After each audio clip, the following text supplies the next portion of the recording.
বৈষম্যবিরোধী ছাত্র আন্দোলনের অন্যতম সমন্বয়ক এবং জাতীয় নাগরিক কমিটির মুখ্য সংগঠক সার্জিস আলম বিবাহ বন্ধনে আবদ্ধ হয়েছেন। তবে পাত্রীর নাম পরিচয় জানা যায়নি। শুক্রবার তিনি বিবাহ বন্ধনে আবদ্ধ হন। এক ফেসবুক পোস্টে বিষয়টি জানিয়েছেন অন্তর্বর্তীকালীন সরকারের যুব ও ক্রীড়া উপদেষ্টা আসিফ মাহমুদ সজীব ভূঁইয়া।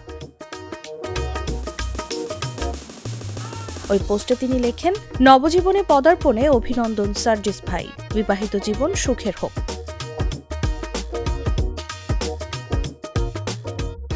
ওই পোস্টে তিনি একটি ছবি শেয়ার করেছেন। ছবিতে তথ্য ও সম্প্রচার উপদেষ্টা নাহিদ ইসলাম, উপদেষ্টা মাহফুজ আলম এবং বৈষম্য বিরোধী ছাত্র আন্দোলনের আহ্বায়ক হাসনাত আবদুল্লাহকে দেখা গেছে। পোস্টের কমেন্টে অনেকেই সার্জিস আলমকে শুভকামনা জানিয়েছেন।